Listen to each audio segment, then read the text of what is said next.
बिस्मिल्लाहिर्रहमानिर्रहीम। अस्सलाम वालेकुम। कैसे हैं आप सब लोग? उम्मीद है आप सब लोग खैरियत से होंगे। आज की जो मेरी रेसिपी है बहुत ज़बरदस्त, बहुत मज़ेदार और हर सबकी फेवरेट चिकन कोरमा की रेसिपी है। आपको जैसे कि मालूम है, एक चिकन ऐसी चीज़ है अगर अचानक से घर में मेहमान आ जाए तो झटपट तैयार हो जाती है। तो आज हम चिकन का जो है वो कोरमा रेडी करेंगे। ये हमारी ऑथेंटिक रेसिपी है और मैं आज आप लोगों को बताऊंगी कि किस तरह से हम कोरमे को दानेदार बनाते हैं। अक्सर ये होती है शिकायत कि कोरमा हम बना तो लेते हैं कि कोरमे में मिठास आ जाती है, कोरमा मज़े का नहीं बनता, देखने में अच्छा लगता है, लेकिन हम बाइट लें तो बोटी जो है वो बहुत सख्त हो जाती है, चिकन की जूसी नहीं होती है।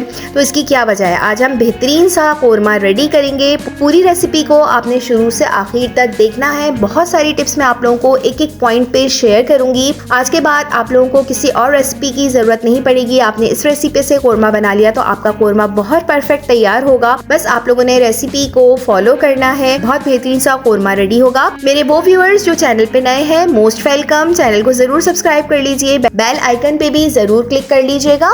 वीडियो को देखने के बाद कुछ भी समझ में आया हो, वीडियो अच्छी लगी हो तो लाइक जरूर कीजिएगा और कमेंट बॉक्स में अपना प्यारा सा कमेंट जरूर दीजिएगा कि रेसिपी कैसी लगी। चले आए अपनी रेसिपी का स्टार्ट करते हैं। यहाँ मैंने सबसे पहले हाफ कप से थोड़ा सा ज़्यादा मैंने ऑयल लिया है। थोड़ा सा ऑयल ज़्यादा इसमें, आप इसको घी में भी तैयार कर सकते हैं। अच्छा, यहाँ पर मैंने 3 दरमियाने साइज़ की प्याज ली है। इसको मैंने बिल्कुल बारीक स्लाइस में कट कर लिया है क्योंकि हमें प्याज को अच्छे से फ्राई करना है। मेन जो चीज़ है कोरमे की वो है प्याज। आपकी प्याज अगर सही से फ्राई हुई भी होगी तो सारा जो दारोमदार है कोरमे के मज़े का वो प्याज पे ही डिपेंड करता है। लिहाजा सबसे पहले स्टेप में अपने प्याज को बारीक कट करना है, इसको फ्राई करना है। तेल जब अच्छा गर्म हो जाएगा फिर प्याज डालनी है। बस फिर मुसलसल चलाते हुए इसको कलर में लेकर आना है। जब आप देखेंगे कि प्याज में जो है वो लाइट ब्राउन कलर स्टार्ट हो गया है तो बस आप इस वक्त जो है वो फौरन चूल्हा बंद कर दीजिए क्योंकि ऑयल काफी गर्म हो चुका है हमारा। तो अब आपने मुसलसल चम्मच चलाते हुए प्याज में कलर लेकर आना है। चूल्हा बंद करने के बाद बस आपने मुसलसल चम्मच चलाना है क्योंकि अक्सर ये होता है कि हम प्याज निकाल रहे होते हैं, नीचे चूल्हा जल रहा होता है तो वो प्याज कुछ डार्क हो जाती है, कुछ लाइट हो जाती है, जिससे जो है वो हमारे कोरमे का जो है वो मजा बिल्कुल चेंज हो जाता है। जो प्याज डार्क हो जाती है वो कड़वाहट की तरफ चली जाती है और जो हमारी गोल्डन ब्राउन प्याज होती है वो प्याज कोरमे के जो है मजे को दुबाला करती है। लिहाजा हमें प्याज को जो है अच्छा सा गोल्डन ब्राउन करना है, क्रिस्पी करना है। ठीक है, तो आपने जो है वो बस जल्दी चम्मच चलाना है। इसी तरह से ऑयल गर्म है, प्याज में जो है बहुत जबरदस्त सा कलर आना शुरू हो जाएगा। जब जैसे ही प्याज में जो है इवन सा सब में बराबर से कलर आ जाए तो प्याज आप अलग प्याले में निकाल के रख लीजिए। इसको थोड़ा टेढ़ा करके रखिए या कागज में फैला के रखिए ताकि जितना भी एक्सेस ऑयल है वो निकल जाए। अच्छा, इस तरह से ये देखिए प्याज सारी जो है वो ब्राउन हो गई है। मैंने इस प्याज को निकाल के अलग कर लिया है और जो है प्याज रूम टेम्परेचर आ चुकी है। और अब आप देख सकते हैं मैं इसको हाथ की मदद से बिल्कुल चूरा कर रही हूँ। इसको हमने बिल्कुल बारीक चूरा करना है क्योंकि प्याज जब तक हमारी अच्छी सी चूरा नहीं होगी कोरमे में जो दाना बनता है वो नहीं बनेगा। प्याज अच्छी तरीके से चूरा करके रख ली है, ये आप एक साइड पे रख लीजिए, इसका हम बाद में इस्तेमाल करेंगे। अच्छा, ये बचे हुए ऑयल में जो है यहाँ तकरीबन मेरे पास 1 किलो के करीब चिकन है तो यही 1 किलो चिकन जो है वो इसमें शामिल कर दूंगी मैं। ठीक है, ये फ्रोजन चिकन थी, मैंने इसको रूम टेम्परेचर पे पहले किया, वॉश किया, पानी अच्छी से ड्रेन किया, फिर मैंने इसको तेल में शामिल किया है। चिकन जो है वो बिल्कुल पानी के बगैर होनी चाहिए, चिकन का अपना ही बहुत पानी होता है। इसको आपने तेल में पहले अच्छे से फ्राई करना है। इसके साथ ही मैंने कुछ खड़े मसाले डाले हैं, बहुत ज्यादा मैं मसाले नहीं डालती हूँ। सबसे पहले एक तेजपात का पत्ता डाला है, चंद दाने मैंने काली मिर्ची के डाले हैं, 3 से 4 जो है वो मैंने छोटी इलायची डाली है, उसका मैंने मुंह खोल लिया है। इन सब चीजों को आपने अच्छे से फ्राई करना है। चिकन का जो एक्सेस पानी है, जो इसका अपना पानी होता है, वो आपने सबसे पहले ड्राई करना है और इस पे अच्छा सा ब्राउन कलर आ जाए उस वक्त तक आपने चिकन को फ्राई करना है। ठीक है, 1 घंटे के अंदर ये रेसिपी तैयार हो जाती है। भुनते भुनते आपको पता है चिकन गल जाती है। जब चिकन पे कलर आना शुरू हो जाए तो इसके साथ ही आपने 1.5 टेबल स्पून जो है वो भर के अदरक लहसुन का पेस्ट शामिल कर दीजिए। इसके साथ भी आप चिकन को अच्छी तरह से फ्राई कर लीजिए। अदरक लहसुन जो है हीट को मारने में जो है वो बहुत मुफीद है। चिकन में जितना भी हीट वगैरह होगी वो सब इसकी ख़त्म हो जाएगी। भुनाई आपने बहुत ज़रूरी, बहुत अच्छे से करनी है ताकि बोटियों में जो है जब हम बोटी खाएं तो उसमें हीट बिल्कुल भी ना आए। तो आप इस तरीके से इसकी अच्छी तरीके से भुनाई कर लीजिए। आप देख सकते हैं चिकन जैसे जैसे भुनती जा रही है और ये अपना कलर भी चेंज करती जा रही है, हल्की हल्की लाइट ब्राउन भी होती जा रही है। तो हमें ये बोटियों में लाइट ब्राउन कलर लेकर आना है। चिकन हमारी भुन चुकी है अच्छी तरीके से और अब देखिए इसमें बिल्कुल भी पानी नहीं है और ऑयल बिल्कुल अलग हो गया है। फिर मैंने कुछ मसाले इसमें शामिल किए हैं, जिसमें मैंने 1 टीस्पून मैंने नॉर्मल लाल मिर्च का पाउडर डाला है, 1 टीस्पून नमक डाला है, 1 टीस्पून कश्मीरी लाल मिर्च का पाउडर डाला है, 1 टीस्पून धनिया पाउडर शामिल किया है, हाफ टी स्पून गरम मसाला डाला है, हाफ टी स्पून मैंने भुना हुए जीरे का पाउडर डाला है, 1/4 टीस्पून मैंने इसमें जायफल जावित्री का पाउडर डाला है। बस ये मसाले इसमें जाएंगे। इन मसालों के साथ भी आपने थोड़ा सा पानी शामिल करना है क्योंकि मसाले जल ना जाएं। इसके साथ आपने बोटियों की अच्छे तरीके से भुनाई करनी है, बहुत ज़रूरी है ताकि मसालों का कलर अच्छे तरीके से बोटियों में आ जाए, बोटियां हमारी सफ़ेद सफ़ेद नज़र ना आए। जितने भी मसालों के फ्लेवर्स हैं वो अच्छी तरह से चिकन में शामिल हो जाए। इस वक्त बहुत मज़ेदार सी खुशबू आ रही है और ये मैंने देखिए घर के मसाले ही यूज़ किए हैं, इसमें मैंने पैकेट का कोई मसाला यूज़ नहीं किया है। अच्छा, फिर इसके बाद जो हमने प्याज चूरा करके रखी थी, फ्राइड प्याज, वो भी आप इसमें शामिल कर दीजिए। इसके साथ भी थोड़ी सी भुनाई कर लीजिए आप, ताकि प्याज वो सॉफ्ट हो जाए, हमारी मसाले में अच्छी तरह से मिक्स हो जाए और इसका प्याज का जो फ्लेवर है अच्छी तरीके से चिकन की बोटियों में भी आ जाए।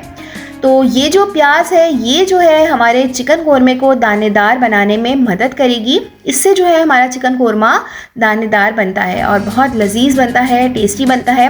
भुनते भुनते में ही चिकन वो अच्छी खासी गल जाती है।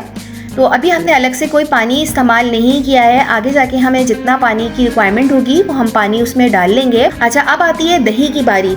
दही जब आप कोरमे के लिए सेलेक्ट करें तो आप कोशिश करें थोड़ी सी खटास हो दही में, क्योंकि इसमें वो खट्टा सा दही अच्छा लगता है। मीठा दही वो इतना फ्लेवर नहीं देता कोरमे में।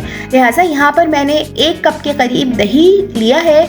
दही डालने से पहले आपने इसको अच्छी तरीके से फेंटना है, इसमें गुठलियाँ बिल्कुल भी नहीं होनी चाहिए। जब आप दही शामिल करें तो आंच बिल्कुल हल्की कर लीजिए क्योंकि दही फटने का डर होता है। तो आपने यहाँ पे दही भी शामिल कर लिया है। अच्छा, टमाटर नहीं जाते हैं कोरमे में, सिर्फ दही का इस्तेमाल होता है, ठीक है। कोरमे में टमाटर बिल्कुल भी नहीं जाते हैं, दही होता है। दही आप इसमें शामिल कर लीजिए, हल्के हाथ से चिकन को मिला लीजिए अच्छी तरह से। ये देखिए दही हमारा इतना ज़बरदस्त फिटा हुआ था, बिल्कुल भी इसमें फुटकियाँ नहीं है दही की। तमाम मसाले को यकजान कर लीजिए, अच्छी तरह से मिक्स कर लीजिए। अब बारी आती है कंसिस्टेंसी की। आपने दही के साथ भी इसको अच्छी तरह से पकाना है, थोड़ा कुक करना है अच्छी तरीके से, ताकि दही का फ्लेवर भी वो चिकन में अच्छी तरह शामिल हो जाए। जो हमने प्याज मसाले वगैरह डाले हैं सब यकजान हो जाए। अब आप देख सकते हैं कोरमे की शक्ल आहिस्ता आहिस्ता निकलना शुरू हो गई है। ये मैं आपको 1 किलो की रेसिपी दे रही हूँ। आपने ज़्यादा कोरमा बनाना है तो आप इन्हीं रेसिपी को वो डबल कर सकते हैं। रेशो बिल्कुल परफेक्ट है, बहुत मज़ेदार, बहुत बैलेंस्ड कोरमा हमारा रेडी होता है। वही कोरमा जो हम लोग शादी ब्याह वगैरह में खाते हैं, दावतों में खाते हैं, मज़ेदार लजीज, जो कि देखने में भी अच्छा है और खाने में भी अच्छा है। आप देख सकते हैं दही के साथ भी मैंने अच्छी तरह से भुनाई कर ली है। ऑयल अब हमारा अलग हो गया है और मसाला भी अच्छी तरह से भुन गया है। कढ़ाई में जो साइड में मसाला लग जाता है मुसलसल, आप उसको भी चम्मच चलाते हुए मसाले में शामिल कर लीजिए, ताकि कढ़ाई भी हमारी साफ़ सुथरी रहे और मसाला वो इवनली तमाम चिकन में अच्छी तरह से मिक्स हो जाए। क्योंकि ज़ाहिर है जब हम मसाला भूनते हैं तो साइडों में चिपक जाता है, जो कि चिपका रह जाता है, फिर वो जल जाता है। जब वो मसाला जल जाता है तो पूरी हंडिया का जायका वो हमारा ख़राब हो जाता है। अब यहाँ पे पानी शामिल करूँगी, 1/2 ग्लास मैंने इसमें पानी शामिल किया है। कंसिस्टेंसी कोरमे की गाढ़ी होती है, ज़रा दानेदार होती है, तो 1/2 ग्लास इनफ है। इसमें वो चिकन भी जो हमारी रह गई है वो गल जाएगी और कोरमे की कंसिस्टेंसी बिल्कुल ज़बरदस्त निकल कर आएगी, जो हमें थिक सा कोरमा नज़र आएगा हमें। तो बस 1/2 ग्लास पानी वो इनफ है। अगर आप इससे पतला रखना चाहें तो आप रख सकते हैं, लेकिन कोरमा वो थोड़ा सा थिक ग्रेवी के साथ अच्छा लगता है। कलर देखिए आप कितना शानदार आया है, क्योंकि हमने कश्मीरी लाल मिर्च का पाउडर इस्तेमाल किया है। बस आप इसको वो ढक के आधे पौन घंटे के लिए छोड़ दीजिए, बिल्कुल हल्की आंच पे। आधा पौन घंटा गुजर चुका है, आप देखिए पानी भी हमारा थोड़ा ड्राई हो चुका है और चिकन भी हमारी बहुत अच्छे से गल चुकी है। अब आपने चम्मच वो बहुत आहिस्ता चलाना है, क्योंकि चिकन नाजुक आइटम होता है, टूट सकता है। तो खूबसूरती इसी में है सालन की, कि हंडिया भी हमारी तैयार हो जाए और बोटियाँ भी साबुत रहें। तो आप देख सकते हैं बोटियाँ बिल्कुल नहीं टूटी हैं और बोटियाँ बहुत सॉफ्ट हैं, जूसी हैं। ज़बरदस्त सा हमारा कोरमा रेडी है, रोगन भी बिल्कुल ऊपर आ चुका है। कोरमा हमारा सर्विंग के लिए तैयार है और बेस्ट कोरमा आपने देखा है वो कोई ज़्यादा चीज़ें भी नहीं लगी, हमने कुछ एक्स्ट्रा महंगे आइटम्स वगैरह भी नहीं डाले, बादाम काजू वगैरह, और बग़ैर काजू बादाम वगैरह के हमारा ज़बरदस्त सा दानेदार कोरमा रेडी है। खाने में भी इंतहा लजीज़ है, जितना देखने में मज़ेदार लग रहा है उसी तरह से खाने में भी बेहतरीन है। उम्मीद है आप लोगों को एक एक स्टेप ज़रूर समझ में आया होगा। इस रेसिपी से ज़रूर ट्राई कीजिएगा, कोरमा बनाइएगा और मुझे ज़रूर बताइएगा कि आप लोगों का कोरमा कैसा बना है। आप देख सकते हैं कितना ज़बरदस्त दानेदार कोरमा, खुशबूदार, और जायका तो आप खुद ही फील कर सकते हैं जब आप इस तरीके से बनाएंगे कि इसका टेस्ट भी लाजवाब है। जिस तरह से हम लोग शुरू से खाते आ रहे हैं, एक ऑथेंटिक मज़ा होता है कोरमे का, बिल्कुल वही आपको इस कोरमे में मज़ा मिला होगा। उम्मीद है रेसिपी अच्छी लगी होगी। रेसिपी अच्छी लगी है, कुछ भी सीखा है तो वीडियो को लाइक करना बिल्कुल भी नहीं भूलिएगा। कमेंट ज़रूर दीजिएगा। चैनल पे नए हैं तो ज़रूर सब्सक्राइब कीजिए और बेल आइकन पे भी ज़रूर क्लिक कर लीजिए। मिलते हैं न्यू वीडियो में न्यू रेसिपी के साथ। खुश रहिए, आबाद रहिए। जब तक के लिए अल्लाह हाफिज़।